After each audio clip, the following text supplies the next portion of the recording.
Bienvenidos a este video tan especial, tan añorado, esperado, deseado por muchos y que estoy muy feliz de poder compartirles.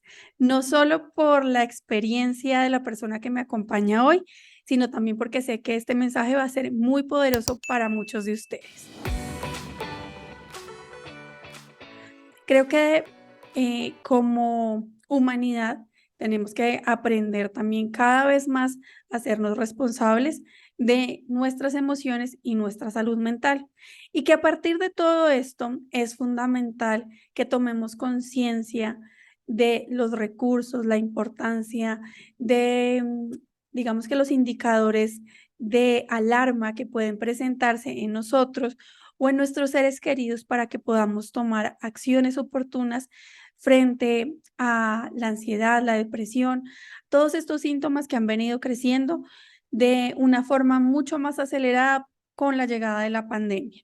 Entonces, hoy tengo un invitado muy especial. Quiero contarles un poco de cómo se ha presentado, digamos que esta oportunidad, porque son de esas cosas que tú deseas, pero que no sabes cuándo van a pasar. Siempre que yo inicio un proceso terapéutico con cualquier persona, el deseo más profundo de mi corazón es que esa persona pueda sanar eso por lo que viene a consultarme.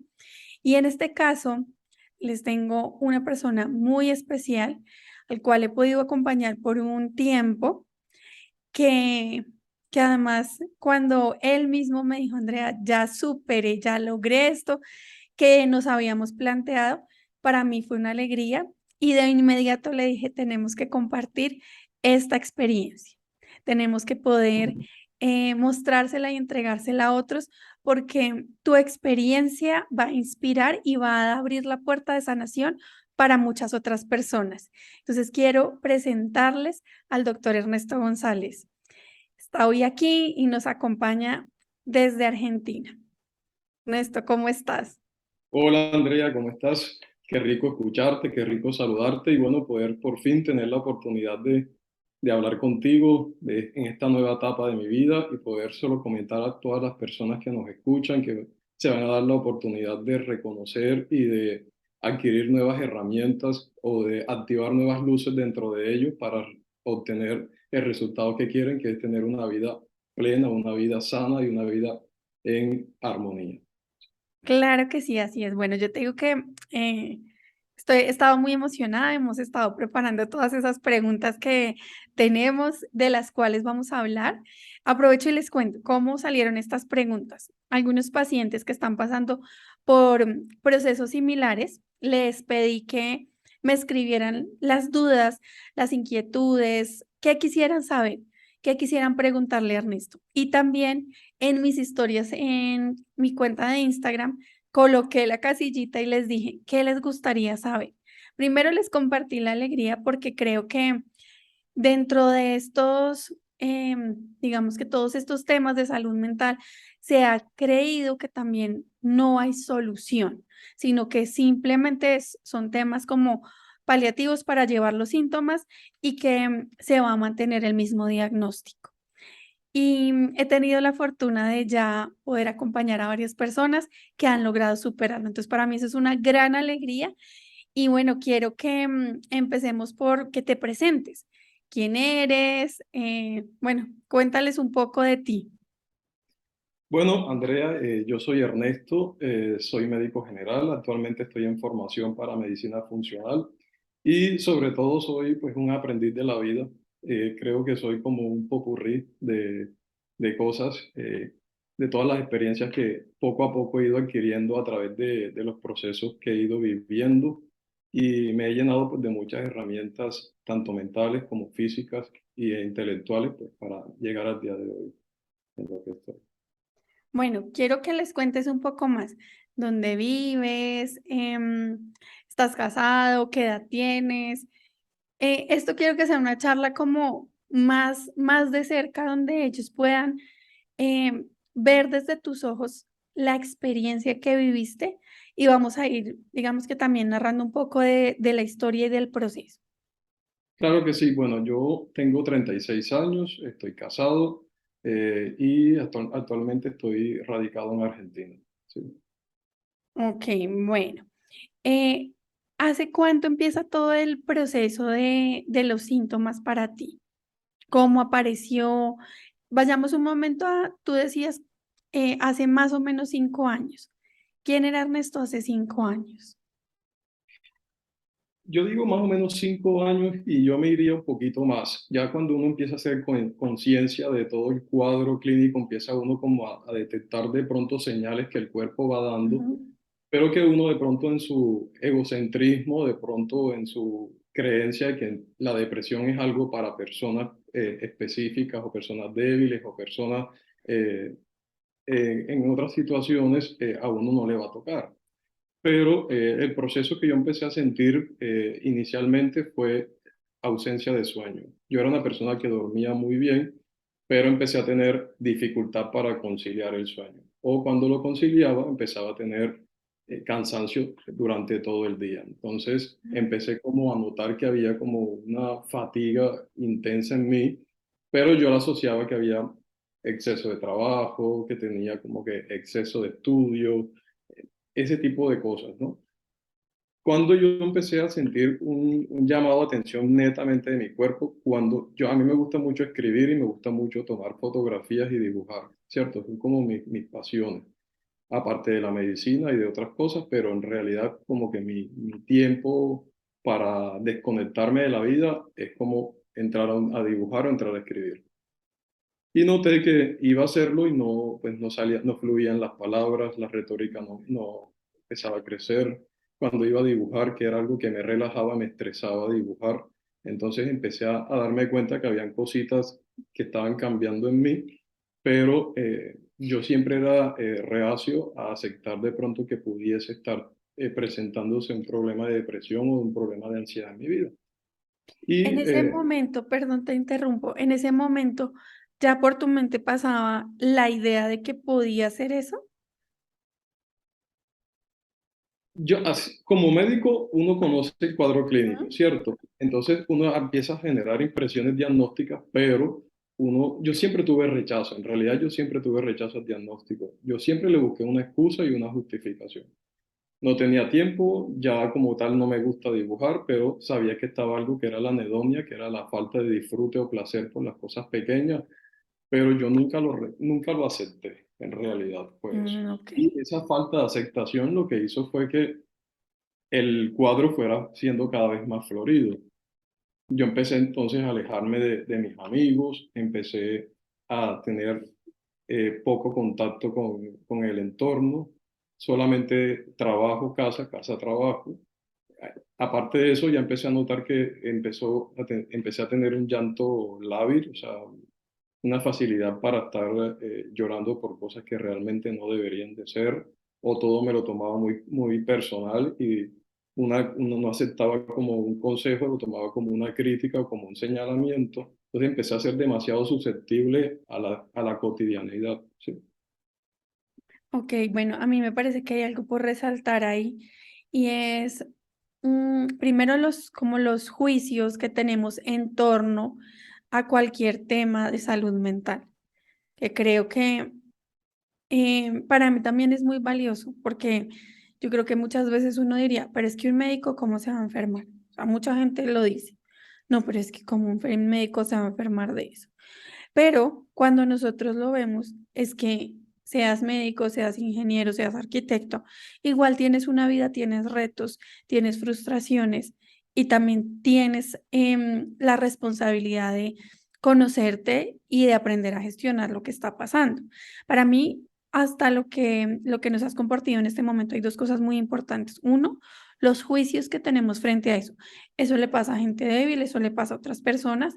Y dos, el el tema también como de estar desconectado de ti mismo, ¿sí? Como de decir: "No, eso como que sí, pero mejor no", y como pasar las señales que eran de pronto evidentes. Lo que pasa es que la depresión te despersonaliza, o sea, te saca de tu yo y te lleva a vivir a otras personas, ¿cierto? O sea, te quita como la autoridad contigo o te quita el poder de ser tú. En realidad, eso es lo que, en términos generales, lo que la depresión termina impactando en ti. Es como oscurecerte en todos tus componentes o en todas tus herramientas y volverte ciego emocionalmente, digamos así.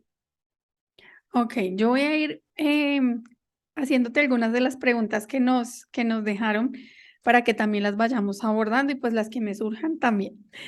Bueno, primero, aquí hay una que me parece que es clave y que es justo en el momento en lo que estamos hablando y es, ¿qué sentías cuando tenías depresión? ¿Cómo viviste el proceso de reconocerlo en ti? Yo lo que vivía cuando tenía depresión en realidad era falta de energía, una desesperanza, o sea, yo sentía que no había Ujú, salida por ningún lado, una minusvalía, o sea, era como, Ernesto es lo peor que existe en el mundo. ujú. Eh, Todos son Lo maravillosos, recuerdo. sí, todos son maravillosos, todos brillan, yo no. Todos tienen luz, todos tienen contraste, yo soy oscuro. Entonces, me despersonalicé completamente.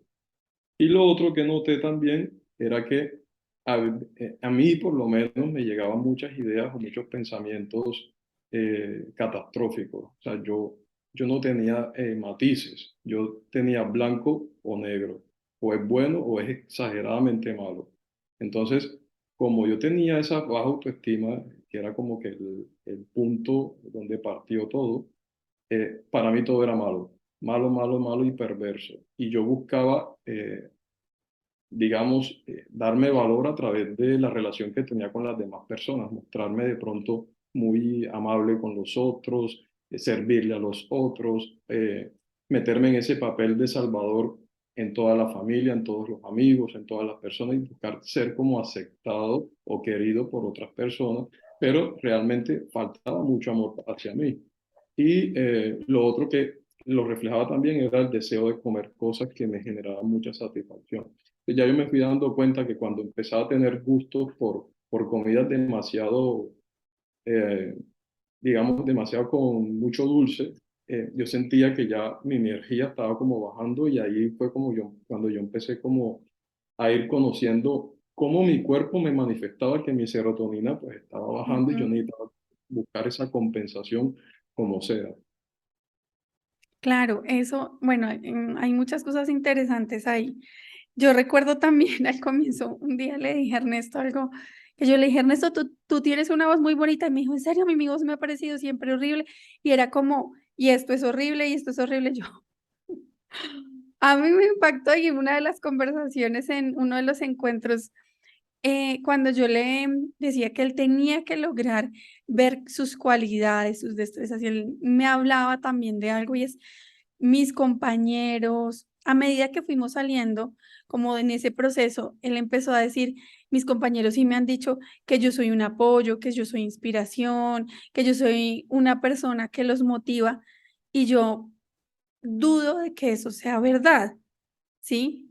Pero al comienzo es que ni siquiera se acordaba de eso, o sea, era como si, no, yo no tengo nada bueno, o sea, sin conocerlo, yo sé que fijo no tiene algo bueno para dar, pero eso que dices es porque entonces creo que si yo estoy viendo tan difícil, tan cerrado mi panorama, ese ya debe ser un indicador de que no estoy viendo las cosas como son. Para mí eso es súper claro, o sea, si yo estoy viendo todo tan negro, tan oscuro, es que no estoy viendo la vida como realmente es. Bueno, ahí hay otra parte, cuando hablas también de tus gustos, cómo tus gustos fueron cambiando. Y tú digamos que porque tienes el conocimiento de, em, como de ese tema del cerebro y digamos que de la parte química de nuestro cerebro, pudiste de una vez decir, algo está pasando en mi serotonina. Que quiero que, que esto también ojalá tú que nos estás viendo, te des el regalo. Tengo en mi canal justo un video del azúcar, de los ultraprocesados, hablando de cómo muchos de los químicos que hacen son para que nuestro cerebro experimente el placer o el gusto.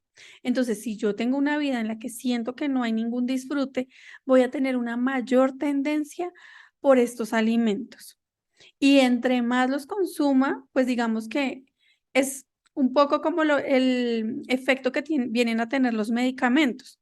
Obviamente con todas las calorías y todo lo demás, porque entonces, ¿qué pasaba? Y a mí me gustaría que si te parece bien también lo comentes un poco, y es que entonces empezaste a subir de peso. ¿Y eso qué hacía con tu autoestima?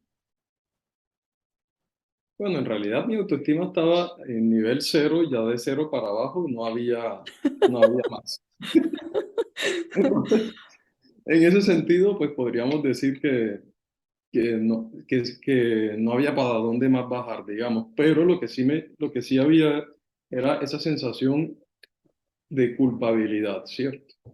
Entonces, Mm, cuando yo comía, y exagerado, yo lo que me miraba al espejo y era una crítica que yo me hacía, decía, ¿cómo puede ser posible que tú quieras bajar de peso y ahora lo que estás haciendo es comiendo cosas para que subas más de peso? Pero entonces yo entraba en un círculo de castigo. En realidad es como flagelarme, ¿sí? O sea, porque sentía que no merecía amor, ¿cierto? No merecía compasión. ujú. Entonces yo no conocía esas emociones o esos puntos de vista y lo que hacía era autoflagelarme. No, tú eres el peor, definitivamente, tú nunca vas a salir de aquí. Y está esa voz tuya de la mente ahí como dándote en todos esos pensamientos intrusivos que empiezan a llegar, todos los pensamientos negativos y positivos, y todo era castigo, castigo, castigo, castigo. Eso era como el conflicto que yo tenía. Entonces yo decía, Claro no lo que como más. eso hacía que antes fueras más profundo en el hueco en el que ya estabas. Exacto. Sí, o sea, era Ernesto, como una fuerza traerme hacia el piso y cuando trataba de elevarme, en realidad mi misma mente me traía más ujú. motivos para estar tirado. Bueno, aquí hay una pregunta que creo que sería muy valiosa que respondiéramos en este momento, y es si has identificado algún desencadenante específico y cómo has aprendido a manejarlo. Frustración. Yo a todas las personas que estén viendo este video, eh, yo les diría, busquen en su línea de vida qué lo frustró. Yo Yo siempre, agregaría que con la frustración también como la impotencia. Sí. claro que creo que la frustración te lleva a impotencia, porque ya tú sentir que estás frustrado, te sientes impotente a desarrollar todas tus metas, todos tus objetivos, todo lo que tú soñabas, entonces empiezas tú a desvalorizarte cada día más, ¿cierto? Entonces, yo lo que identifiqué fue frustración. De pronto por planes o proyectos que uno se plantea en la vida no salen como uno quiere, pues la vida es así, la vida es de momentos buenos, momentos no tan buenos y todo fluctúa, ¿cierto? Y yo era una persona como muy psicorrígida y quería que todo saliera como yo me lo estaba Ujú, planteando, entonces esa intolerancia a la frustración te lleva a ti a una desvalorización y a una falta de poder, de fuerza y de luz, como decir, tampoco tenía como en ese momento pues herramientas lo suficientemente sólidas para yo solventar un poco esos percances que se presentaban, ¿sí? Entonces, ok. para completar la pregunta, yo lo que empecé fue activar mi tolerancia a la frustración, a darme cuenta que yo tenía derecho a equivocarme, tenía derecho Ujú, a que las cosas no me salieran bien y activar la resiliencia, ¿cierto? A sentirme que cuando uno cae realmente lo que aprende es a levantarse y a ir reconociendo que ciertas situaciones que se presentan uno puede salir adelante en los tiempos que en la vida te va colocando y romper esos esquemas de tiene que ser en un año, tiene que ser en 6 meses o cuando yo tengo 25 ya tengo que tener una moto, un ujú, carro, ya tengo que estar graduado, ya tengo que estar, entonces, porque la vida no es así. Y también romper ese esquema que realmente yo voy a mi ritmo y yo puedo ir más. más adelante de otro en ciertos aspectos de mi vida, pero puedo ir detrás de otro en otros. Entonces, esa variabilidad es necesaria que todas las personas aquí la tengan muy clara y que uno no debe estar buscando suplir las necesidades del otro para hacer sentir bien a los demás, sea a los padres, sea a la pareja, sea a los amigos, o sea incluso a las mismas personas a los cuales tú consideras que son tus referentes. Incluso también yo creo que ahí da lugar a mucho al tema de comparación, de cómo nosotros nos comparamos y creo que sí hay estándares que nos coloca la sociedad, pero ¿quién los aceptó? Cada uno. Claro, somos netamente, nosotros somos responsables de todo lo que nosotros permitimos en nuestras vidas. Y eso es, creo que esto es clave y fue muy clave para mí entender que primero no hay culpabilidad, ¿cierto? Hay responsabilidad. Y segundo, la responsabilidad toda es mía. O sea, yo soy permisivo en que otra persona a mí me maltrate, yo soy permisivo en que las cosas no se hayan dado como yo esperaba. O sea, yo tengo que tener el poder en mis manos y la única manera de yo tener ese poder en mis manos es haciéndome responsable de todas las cosas, por acción o por omisión. Ok, aquí me gustaría hacerte otra pregunta. ¿Cómo afrontar y reconocer la depresión y cómo manejar socialmente esta condición, ya que uno se siente solo? Dice la persona que nos envía esta pregunta. Aquí podemos decir que activar el amor propio es lo primero, activar el amor propio, es querernos a nosotros mismos, Mm, querer realmente salir nosotros mismos a flote.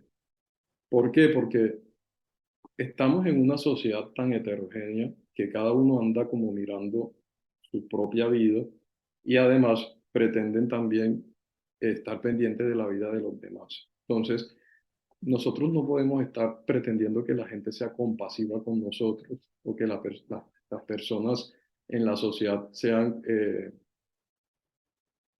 altruistas o que sean como empáticas con uno, porque en realidad si nosotros vamos a colocar el poder en que la otra persona diga, ay, pobrecito, esta persona está así, ven, vamos a tratarla suave. No, la vida, eso sería crearnos nosotros como ¿cómo sería? Una burbuja Yo o una sí, yo utopía. creo que pues además sería también depender de que el otro me haga la vida fácil. Y pues la verdad es que el otro también está pasando por sus retos. Yo creo que cuando entendemos esto, pues porque creo que hay cosas como los procesos grupales nos sacan un poco del paradigma de yo soy el único que tiene un problema y nos hacen ver la situación del otro. Creo que en muchos momentos también el ver que el otro ha logrado superar situaciones difíciles, nos hace también llenar de luz. Dentro de los procesos, si tú lo recuerdas muy al inicio, Ernesto, cuando nosotros empezamos a trabajar, la parte inicial en lo que yo me enfoco es que es como en que regrese la esperanza, ¿sí? Sí. Es en que la persona vuelva a ver, a, a reconocer que hay posibilidades. Porque es que sí, así como lo dijiste, yo ya no veía ninguna salida, pero lo primero es eso. Y yo creo que algunas veces podemos contar con las personas que amamos, pero yo creo que también a todos nos ha pasado que al que menos escuchamos es a nuestra pareja, a nuestros padres, y son los que tenemos ahí más cerca. Entonces, a veces necesitamos recurrir a una ayuda como externa. A mí aquí me gustaría anotar algo y es, realmente yo tuve la fortuna de tener un apoyo bastante grande en cuanto a mi esposa, en cuanto a mis hermanos, en cuanto a mis padres, Ujú. pero pese a ese apoyo, mis suegros también jugaron un papel fundamental en todo este proceso. Pese a todo ese apoyo, yo demoré mucho tiempo en salir a flote.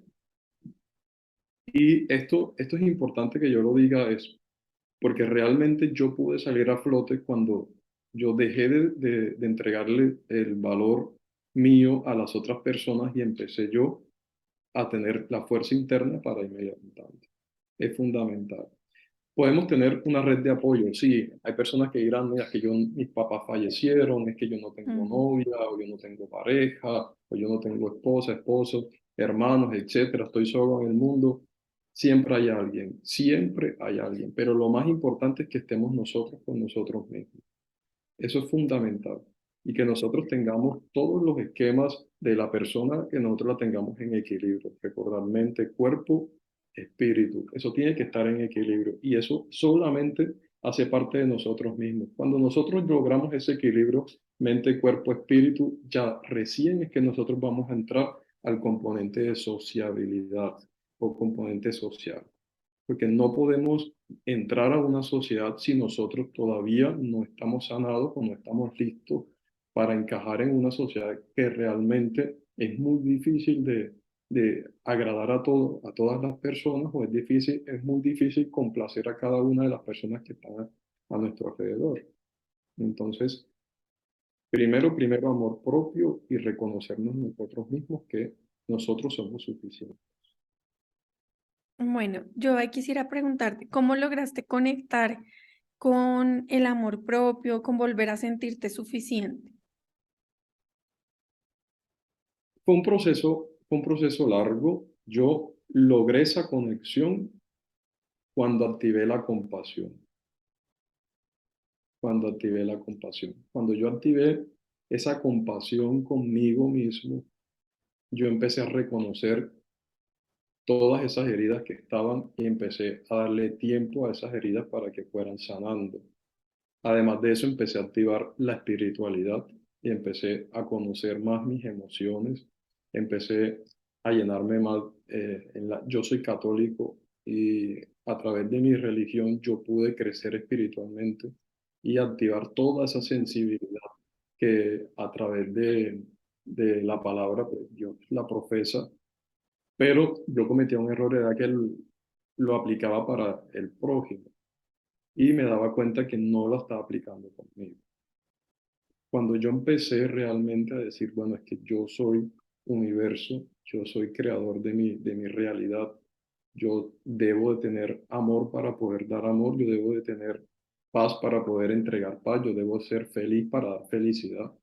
Cuando yo entendí esa dualidad de que así como es afuera, es adentro, yo pude realmente activarme y coger fuerzas interiores. Y sobre todo, romper romper el esquema rígido de que yo era una persona perfecta y que no podía equivocarme y que como médico no tenía derecho al error, ¿cierto?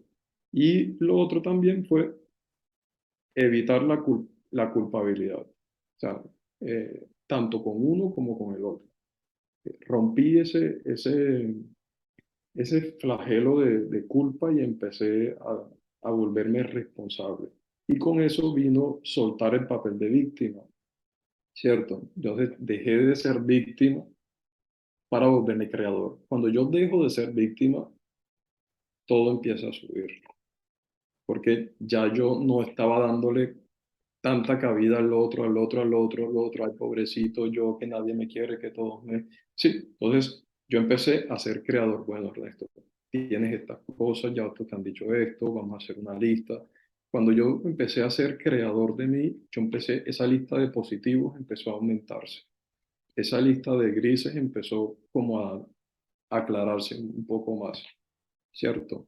Y empecé, no voy a decir que no han existido problemas o dificultades en todo el proceso, pero eh, ya podía identificar cada situación y pude salir adelante pues, en los quehaceres diarios de la vida. Entonces, Bueno, genial. Por ahí hay muchas cosas que quiero que ahorita ahondemos. listo. Mm, aquí nos hacen otra pregunta. ¿Cómo ayudar a alguien que tiene un trastorno mental y no lo quiere aceptar?